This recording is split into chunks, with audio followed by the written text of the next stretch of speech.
사진 한 장을 보겠습니다. 예, 잘 보이나요? 예. 자, 조지 프레드릭 와츠라고 하는, 이게 요즘엔 긴 게 많아. 예. 영국의 미켈란젤로라고 불릴 정도로 굉장히 유명한 화가입니다. 그 화가가 그린 희망이라고 하는 그림입니다. 잘 보이시죠? 저 지구 위에 한 여인이 이렇게 앉아 있어요. 이 여인이 잡고 있는 악기는 리라라고 하는 악기인데 원래 줄이 5줄인데 4줄이 이미 끊어졌고 한 줄만 있습니다. 그럼에도 불구하고 그 한 줄을 열심히 연주하는 이 여인은 시각장애인이에요. 자, 생각해 보세요. 저 그림 하나를 보면 전혀 희망이라는 것은 보이지 않습니다. 그저 힘겹고 지친 한 여인, 그것도 눈에 보이지 않는 여인, 그 여인이 다 있는 악기도 아니고 한 줄밖에 없는 이 악기를 열심히 연주하고 있는 모습. 근데 놀라운 것은 저기 안에 제목이 희망이라고 했죠. 이 작가는 저 뒤편으로 보이는 작은 별빛들 하나하나를 희망의 별빛으로, 희망의 빛으로 오늘 소개하고 있다는 것입니다. 그래서 저 희망의 빛을 보면서 다시 소망을 가지라는 그러한 내용의 그림이 저 희망이라고 하는 그림입니다. 자, 근데 이 그림을 그리기 전에 이 조지 프레드릭 와츠라고 하는 이 작가는요, 가장 사랑하는 손녀를 잃게 됩니다. 너무 예쁜 이 손녀가 갑자기 죽게 돼요. 그래서 상심한 나머지 모든 것들을 다 하지 않고 식음을 전폐하며 그렇게 힘겨운 삶을 살고 있는데 어느 날 자신이 그렇게 울고 있는 그 상황 가운데서 자기 집 창문 안에 들어오는 하나의 작은 별빛이 자기를 비추는 그런 상황 가운데 그 하나님께서 자기에게 비추시는 그 놀라운 빛이라는 사실을 깨달으면서 희망을 갖기 시작합니다. 그리고 절망 가운데 있었던 이 작가는 다시 새 희망을 가지면서 그림을 그렸던 게 바로 저 희망이라고 하는 그림이었다는 것이죠. 자, 저는 오늘 이 그림을 제일 처음 선택한 이유는 상황 가운데 또 우리의 삶 가운데 여전히 우리는 고난과 고통을 인내하고 참아내며 살아가고 있습니다. 그러나 여전히 하나님은 우리에게 희망의 빛을 비추고 있다는 사실입니다. 그것을 기억하며 더 희망과 소망을 가지고 살아갈 수 있는 여러분들의 삶이 되시기를 간절히 소망합니다. 민들레꽃을 보셨죠? 다니다 보면 민들레꽃이 굉장히 많아요. 이 민들레꽃이라고 하는 이 꽃이요, 진짜 내성이 강한, 그러니까 어딜 가도 그냥 살아날 수 있는 그런 강한 들풀초라는 거죠. 그래서 이 민들레는 밟히고 밟혀도 또다시 피어나고 또다시 피어나는 굉장히 생명력이 강한 들풀초 가운데 하나가 민들레입니다. 그리고 어느 정도 생명이 다했다 싶으면 홀씨가 돼서 날아가죠. 그러면 이 수평으로는 2,000km, 상공으로는 약 4,000km를 날아서 또 어느 곳에 딱 떨어지게 되면 또 거기서 뿌리를 내려서 부활하는 부활초와 같은 게 이 민들레입니다. 제가 왜 민들레를 얘기했냐면 오늘 요셉이 이와 같은 민들레와 같다는 것이죠. 상황과 삶은 여전히 고난이고 고통인데도 불구하고 또 많은 사람들에게 짓밟히는 삶을 살았음에도 불구하고 마지막에 우리가 창세기를 보면 나눔의 인생을 살아가는 그 모습이 바로 요셉이었다는 것이죠. 그래서 요셉을 생각하면 민들레가 생각나고 민들레를 보면 요셉이 생각나는, 어떻게 하면 우리가 요셉처럼 이렇게 살아갈 수 있을까? 이런 어려운 상황 가운데서도 낙심하지 않고 항상 이 민들레와 같이 생명력을 가지고 믿음 안에서의 삶을 어떻게 하면 살아갈 수 있을까? 오늘 그 삶을 살아갈 수 있는 비결을 우리가 알아보려고 합니다. 2가지를 통해서 우리가 그 비결을 알아보고 우리가 함께 은혜를 나누고자 합니다. 자, 첫 번째는 하나님이 요셉을 찾아가셨다는 것이 비결이라는 것이죠. 자, 형들의 미움으로 말미암아 애굽으로 팔려 나가게 돼요. 12형제 중에 가장 사랑받았던 이 요셉이 갑작스럽게 노예로 팔려가게 됩니다. 얼마나 청천벽력 같은 그런 상황이에요. 그 형제들에게 얼마나 미움이 쌓였을 것이고 또 자기를 가장 사랑했던 아버지를 볼 수 없다는 이 절망감에 완전히 빠져 있을 거라고, 그런 상황 가운데 이 상황이 언제 끝날지를 모르고 있는 그런 상황이었다는 것입니다. 거기에 노예 생활로 11년이 되던 해에 억울한 일이 생기게 됩니다. 억울한 일은 그 자신이 섬겼던 그 집의 보디발이라고 하는 그 사람의 아내의 모함으로 말미암아 감옥에 들어가게 되는 거죠. 자신은 하나님의 말씀대로 순종하며 그 말씀을 지키며 살아가기 위해서 보디발의 아내가 유혹했음에도 불구하고 그 유혹을 뿌리치고자 옷을 벗고 도망갔음에도 불구하고 결국 모함을 받게 되고 그리고 감옥에 갇히는 그러한 신세가 돼버렸다는 것입니다. 자, 생각해 보세요. 얼마나 고통의 시간이었을까? 얼마나 억울했을까? 과연 하나님은 살아계신다라고 생각하는 그런 상황이 아니라는 것이죠. 그런 형편에 우리가 처해진다면 우리는 과연 어떠한 생각들을 가지고 있었을까요? 끊임없이 고난과 고통 가운데 저 같으면 인생이 정말 이렇게 괴로울 수가 있나? 정말 내 인생은 저주받았구나라고 생각할 수 있다는 것이죠. 그럼에도 불구하고 놀라운 것은 요셉이 그 고난 가운데 있을 때 하나님은 요셉을 찾아오셨다는 것입니다. 자, 오늘 본문 20절 하반절과 20절의 말씀을 보면 21절의 말씀 보면 요셉이 옥에 갇혔으나 여호와께서 요셉과 함께 하시고, 자, 이렇게 기록이 되어 있습니다. 이리저리 찢겨진 요셉의 마음 가운데 하나님이 찾아오셨다는 것이죠. 그리고 주저하고 있는 요셉의 마음을 임마누엘의 은혜로 지금 하나님께서 덮고 있다는 사실입니다.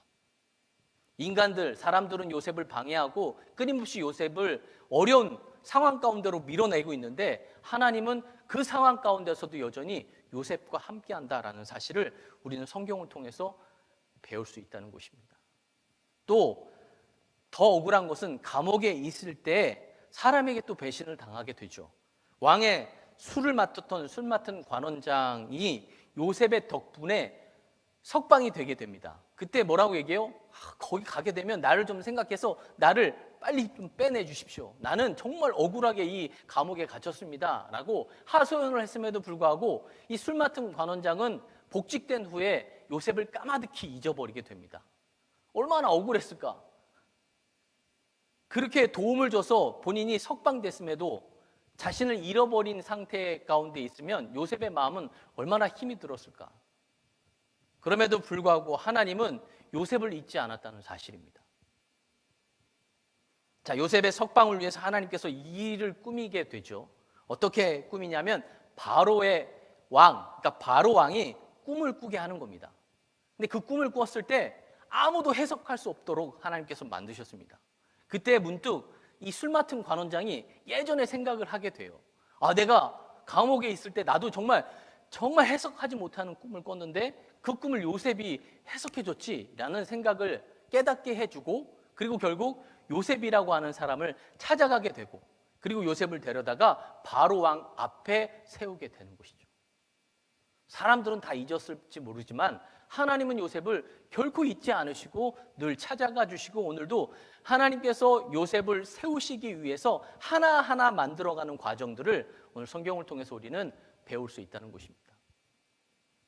중요한 것은 어떠한 상황 가운데서도 여전히 우리는 하나님의 품 안에서, 하나님의 손 안에 늘 함께 있다는 사실입니다. 그리고 끊임없이 우리를 바라보시고 우리를 기억하고 계신다는 사실입니다. 유명한 독일의 신학자 가운데 디트리트 보네퍼라고 하는 분이 계십니다.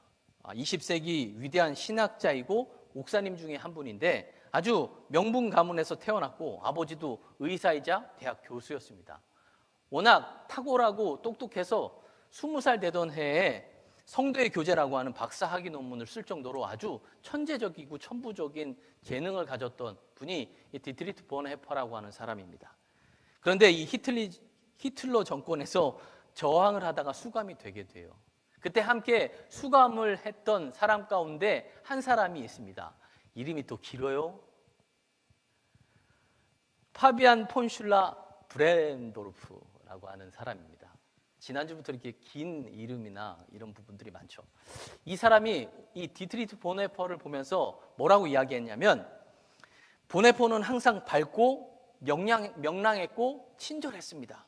제가 우울증에 시달리는 반면 그는 희망으로 가득 차 있었습니다. 지치지 말라고 끊임없이 용기와 희망을 불어넣어준 사람이 바로 이 사람이었습니다 라고 고백을 해요. 왜 이렇게 디트리트 보네퍼는 그 똑같은 상황 가운데서도 누군가는 우울증에 걸려서 괴로워하고 있는데 거기서 희망을 찾고 희망을 얘기할 수 있었을까? 그렇게 가능했던 이유가 어디에 있었을까 보니까 그가 순교하기 4개월 전에 그 이유를 알 수 있었습니다. 1944년 12월 28일에 약혼녀에게 보낸 옥중 서신에 그 내용들이 들어가 있었어요. 자, 한번 읽어드리겠습니다. 지나간 허물 어둠의 날들이 무겁게 내 영혼을 짓눌러도 오 주여 우리를 외면치 마시고 약속의 구원을 이루소서. 그 선한 힘이 우리를 감싸시니 믿음으로 일어날 일 기대하네. 주 밤이나 아침이나 우리 곁에 계시네. 매일매일 새로운 날에 함께 하시네. 이게 자기 약혼녀에게 고백했던 내용이었습니다. 그냥 고난 가운데서도 매일매일 주님께서는 우리와 함께 하신다는 것입니다. 순교당하기 직전에 오늘 이 내용을 자기에게 사랑하는 약혼녀에게 보냈다는 것이죠. 상황을 바라보지 않았고 늘 자신과 함께하는 주님을 바라봤기 때문에 절망 가운데 빠지지 않았고 우울증에 빠지지 않았고 오히려 희망을 이야기하고 소망을 전했다는 사실입니다. 오늘 이와 같이 요셉도 마찬가지였다는 것이죠. 시련 가운데서도 희망을 잃지 않고 자신을 찾아온 그 하나님을 온전히 믿고 신뢰했던 이 요셉은 끊임없이 주님과 함께하는 삶으로 말미암아 괴롭고 고난 가운데서도 그 모든 것들을 이기며 나아갈 수 있었다는 것입니다.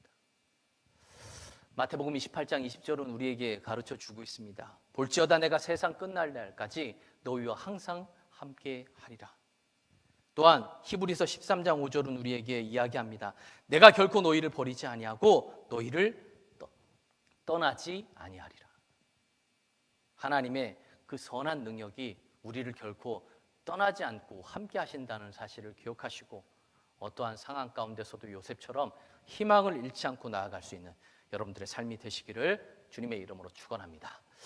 두 번째, 어떤 비결이었을까? 두 번째는 감옥에서도 하나님을 무한 신뢰했던 그런 요셉의 모습이 이와 같은 삶을 살 수 있었던 비결이었다는 것이죠. 자, 요셉이 감옥에 있을 때 고위 관리직이었었던 술 맡은 관원장과 떡 굽는 관원장이 그 감옥에 들어오게 됩니다. 그리고 어느 날 수심이 가득한 얼굴로 있는 이 떡 맡은 관원장과 술 맡은 관원장의 모습을 보면서 요셉은 40장 7절 하반절에 보면 이렇게 이야기하죠. 어찌하여 오늘 당신들의 얼굴에 근심빛이 있습니까? 자신도 고난 가운데 있고 도무지 자신 외에는 어디에도 신경 쓸 수 없는 그런 상황에서 요셉은 사람들의 얼굴빛도 일일이 다 확인하고 체크했다는 거예요. 그래서 얼굴에 근심빛이 있는 것을 발견하고 그것을 오늘 되물어 보고 있다는 것이죠. 그때 이 술 맡은 관원장과 떡 맡은 관원장이 뭐라고 이야기하냐면 자신들이 꾼 꿈이 있는데 도무지 그 꿈의 뜻이 무엇인지를 알지 못한다는 거죠. 그때 요셉이 그들에게 이야기하죠. 40장 8절 하반절의 말씀 보니까 해석은 하나님께 있지 아니하니까 그러면서 청하건대 내게 이르소서. 자, 보세요. 요셉이 그렇게 이야기하는 지금 그 상황은요, 그렇게 이야기할 상황이 아닙니다. 자신도 옥에 갇혀 있는 상황이고 똑같은 신세, 아니 더한 신세 가운데 있었잖아요. 그런데 지금 그 사람들에게 해석은 하나님께 있다, 내게 말씀하소서, 청하소서, 이게 말이 안 된다는 거죠. 그럼에도 불구하고 왜 그렇게 당당하게 이야기할 수 있었겠습니까? 그것은 자신의 형편과 처지가 중요한 게 아니라 그런 형편과 처지 가운데서도 여전히 하나님은 능력이 있으시고 하나님은 위대한 존재이심을 다시 한번 우리에게 가르쳐주고 있다는 것입니다. 내 상황이 중요한 게 아니라는 거예요. 여전히 하나님은, 나는 이럴지라도 하나님은 능력이 있으시고 위대하시고 광대하신다는 사실을 우리가 항상 요셉처럼 잊지 않고 기억하며 살아야 된다는 것입니다. 그러한 담대함 가운데 오늘 요셉처럼 이렇게 당당히 하나님을 이야기할 수 있다는 것이죠. 환경을 바라보고 상황을 바라보면서 낙심하면 요셉처럼 이러한 고백이 나올 수가 없다는 것입니다. 우리는 부족할지라도, 우리는 연약할지라도 하나님은 절대 결코 연약하거나 부족하지 않는 사실을 우리가 끊임없이 인지하고 기억해야 된다는 것이죠. 하나님을 무한 신뢰했던 이 신앙이 요셉에게 있듯이 우리에게도 이와 같은 신앙을 가지고 있어야 된다는 것입니다. 당하는 고난이 심해지고 또 강간 미수범으로 몰렸는데도 또한 상황이 점점 악화되는 상황 가운데 있음에도 불구하고 여전히 하나님과의 관계를 깨지 않는 요셉처럼 우리가 그러한 관계 가운데 하나님과의 관계를 가지고 살아가야 된다는 것입니다. 제가 청년부 예전에 교회에서 청년부를 맡았을 때 한 청년이 참 가슴 미어지는 한 청년이 있었습니다. 기억나고 잊혀지지 않는 청년인데 삶도 참 힘들고 가정도 힘들고 어렵고 뭐 하나 웃을 일이 없는 그런 상황 가운데 유일하게 의지했던 그 어머니가 결혼을 한 달 앞두고 세상을 떠나게 됐습니다. 뭐 하나 희망이 없는 그 상황 가운데서도 여전히 어머님이 살아계실 때나 어머님이 돌아가셨을 때나 그 믿음이 흔들림이 없었습니다. 매일 아침 교회를 통해서 직장을 나가고 직장을 마치게 되면 교회를 통해서 집으로 들어가고 항상 기도로 시작하고 기도로 마치는 그런 자매였고 그리고 그러한 상황 가운데서도 얼굴빛이 근심이나 낙심이 없었습니다. 늘 해맑게 웃으면서 주변에 있는 사람들을 챙겼던 그러한 자매였다는 것이죠. 그 자매가 결혼을 할 때 결혼을 하면 축하송을 해주잖아요. 축하송이라고 그래요? 뭐라고 그래요? 특송을 하잖아요. 결혼한 지가 너무 오래돼가지고 그걸 직접 스스로 부부가 같이 결혼하는 그 남편과 그 자매가 불렀습니다. 그때 부른 노래가 그 사랑 얼마나라는 찬양이었습니다. 가사를 할게요. 찬양은 잘 못하니까. 다 표현 못해도 나 표현하리라. 다 고백 못해도 나 고백하리라. 다 알 수 없어도 나 알아가리라. 다 닮지 못해도 나 닮아가리라. 이러한 내용의 찬양입니다. 거기에서 다 알 수 없어도 나 알아가리라. 이 대목을 노래를 부르는데 진짜 가슴이 미어지더라고요. 근데 거기 그 남편의 가정이 믿지 않는 가정이었습니다. 그럼에도 불구하고 그 남편을 변화시켜서 신앙생활을 같이 했었거든요. 근데 진짜로 그 시댁 식구들이 다 모인 상태에서 꼭 부르고 싶었던 찬양이 그 사랑 얼마나라는 찬양이었다는 거예요. 절망 가운데서도 하나님과의 관계가 깨지지 않았고 그리고 끊임없이 하나님을 붙들고 그렇게 살았던 그 자매가 전혀 크게 은혜가 됐던 기억이 있습니다. 환경에 무너지지 않고 신앙의 꽃을 피웠던 그 자매처럼 그리고 요셉처럼 그 어떤 혼돈과 공허와 흑암 중에서도 하나님과의 관계가 흔들리지 않았던 요셉처럼 그 자매처럼 우리 또한 우리의 마음 가운데 어렵고 힘든 그런 상황들이 늘 일어나고 있다는 것입니다. 여전히 지금 여러분들은 힘들고 고난 가운데 있다는 것이죠. 저도 마찬가지입니다. 목회를 하면서 목사는 항상 행복했으면 얼마나 좋겠어요. 그럼 여기 다 목회한다니까. 근데 고난은 더 많이 받고 고통은 더 많이 받습니다. 죄수였던 요셉, 노예였던 요셉, 그런 요셉이 끊임없이 해석은 하나님께 있사오니 이렇게 고백했던 것처럼 우리의 삶의 모든 해석은 하나님께 있다는 사실을 기억하시고 어떠한 상황 가운데서도 하나님은 우리를 여전히 이끌고 간다는 사실을 기억하고 살아갈 수 있는 여러분들의 삶이 되시기를 간절히 소망합니다. 마지막으로 터널과 동굴은요 비슷한 것 같지만 다릅니다. 그렇죠? 동굴은 들어가면 들어갈수록 더 어두워져요. 그리고 출구가 없습니다. 다시 들어갔던 곳으로 되돌아온다거나 길을 잃을 수가 있습니다. 근데 터널은요 들어가면 들어갈수록 마지막엔 밝아지고 출구를 찾게 된다는 것이죠. 신앙은 터널과 같은 것이지 동굴과 같지 않습니다.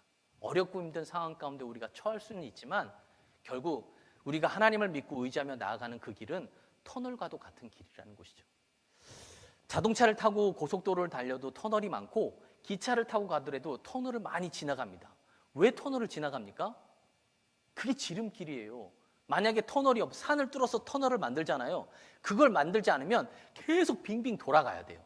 1시간에 갈 거리를 3시간, 4시간 걸려서 가야 된다는 거죠. 자, 생각해 보세요. 요셉은 3가지의 터널이 있었습니다. 처음에 형제들이 배신하고 그 큰 웅덩이에다 확 떨어뜨렸죠. 그게 첫 번째 터널이었습니다. 암흑과도 같은 터널. 두 번째 터널은 노예로 팔려간 겁니다. 그 노예로 팔려가서 11년 동안 노예 생활을 했어요. 아버지를 보지도 못했고 형제들을 보지도 못했고. 세 번째 터널은 뭡니까? 그렇게 노력하고 고생했음에도 불구하고 오해를 받고 감옥으로 들어가는 그 감옥의 터널에 들어갔다는 거죠. 그런데 생각해 보세요. 요셉이 이 3가지의 터널을 지나가지 않았다면 결코 총리가 될 수 없습니다. 자신이 꿈을 갖고 나는 총리가 될 거야 라고 생각해도 그 촌동네에 있었던 요셉이 총리가 될 수 있는 비결은 하나도 없다는 거예요. 지름길이 아니면, 하나님의 역사하심이 아니면 결코 총리가 될 수 없는. 근데 그 터널을 결국에 지나가고 나니 바로왕 앞에 설 수 있게 됐고, 그리고 총리의 그 일을 감당하게 됐다는 것입니다.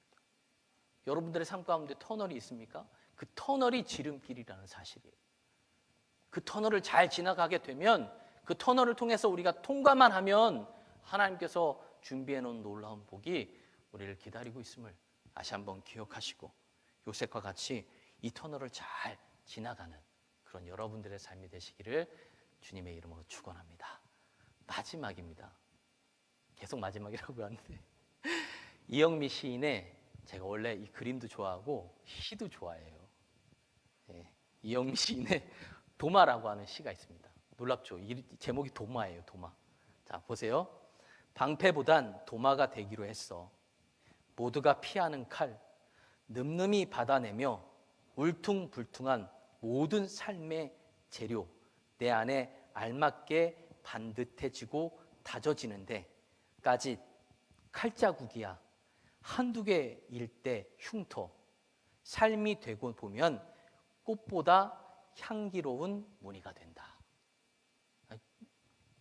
저만 좋죠. 우리가 도마라고 생각하면 그 도마 위에 어떠한 음식이 놓여지든 반듯하게 잘 잘라진다는 겁니다. 그러면서 까짓거 몇 번 흉터? 괜찮다는 거예요. 오히려 그것이 나중에는 아름다운 향기가 된다는 것입니다. 우리가 이러한 도마처럼 세상 가운데 몇 가지의 흉터들이 생길 수 있습니다. 까짓 흉터 괜찮아요. 나중엔 그것이 아름다운 향기가 될 수 있습니다. 기억하시고 늘 요셉처럼 승리할 수 있는 여러분들의 삶이 되시기를 주님의 이름으로 축원합니다.